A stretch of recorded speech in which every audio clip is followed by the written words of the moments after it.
બનાસકાંઠામાં સરહદી વિસ્તારમાં ગાયો નામે થતા ડાયરા અને ડ્રો બાબતે કલેક્ટરને લેખિત રજૂઆત કરી આવા ડાયરા અને ડ્રો પર પ્રતિબંધ મૂકવાની માંગ કરાઈ। થરાદ બાદ ધાનેરાના વાલેરધામ ખાતે ગાયો અને ગૌશાળાના નામે ડાયરો અને ડ્રોનું આયોજન થયું, જેમાં લાખો ટિકિટની વહેંચણીમાં કરોડો રૂપિયાની આવક થઈ, જેમાં 2 કરોડના ઇનામ સાથે બીજા ખર્ચ પણ 10 લાખની આસપાસ કરી અમુક રકમ ગૌશાળાઓમાં આપી કરોડો રૂપિયા સંચાલક અને ટ્રસ્ટીઓ બારોબાર કરી જવાની વાતો સામે આવતા ગૌ પ્રેમીઓની લાગણીઓ દુભાઈ।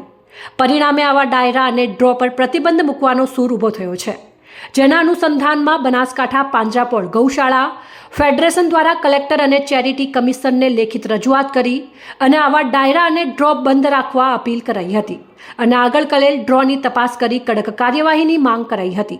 જોકે થરાદ ધાનેરા બાદ ડીસાના રામપુરા ધામમાં ડાયરો અને ડ્રોનું આયોજન આ સંચાલકોએ 2 ડ્રોની મલાઈ ખાધા બાદ શરૂઆત કરી દીધી છે, ત્યારે બનાસકાંઠા વહીવટીતંત્ર શું એક્શન લે છે એ જોવાનું રહ્યું।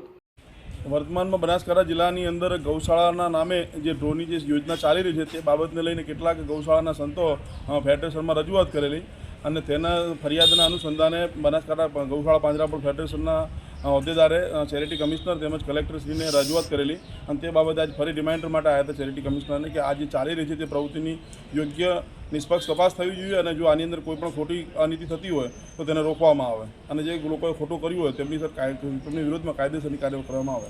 અત્યારે જે ડ્રો અને ડાયરાઓ થઈ રહ્યા છે, ચેરિટી કમિશનરના નિયમ અનુસાર થઈ શકે ખરા? હવે જે તે સંસ્થાઓ છે એના બંધારણની અંદર જ જોગવાઈ છે કે તેમને એટલી જ પ્રવૃત્તિ કરવાની છે।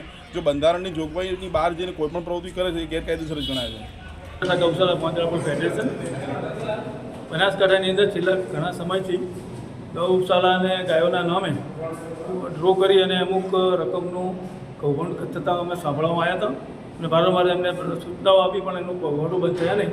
એના માધ્યમથી અમે માન્ય કલેક્ટર સાહેબ અને ચેરિટી કમિશનર અને આ બાબતમાં લેખિતમાં રજૂઆત કરી છે અને આજે એમને રૂબરૂ પાછા મળવા માટે આવ્યા હતા અને ચેરિટી કમિશનર રૂબરૂ રજૂઆત કરી છે અને અંગે તાત્કાલિક કાયદેસરની કાર્યવાહી કરવી જોઈએ।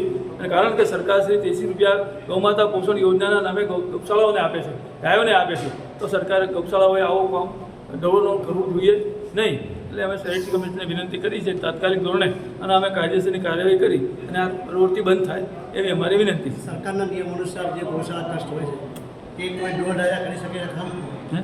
સરકારના નિયમ અનુસાર તમે જે નોંધણી કરાવો છો એમાં કોઈ ડ્રો ડાયરા થઈ શકે ખરા?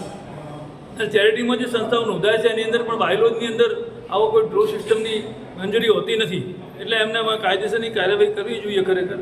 અને અમે આજે એમને વિનંતી કરી છે, એમને ખાતરી આપી છે કે તાત્કાલિક ધોરણે એના અમે એક્શન લઈશું। અહેવાલ હિતેશ પંડ્યા, સંબંધ ભારત ન્યૂઝ, ધાનેરા।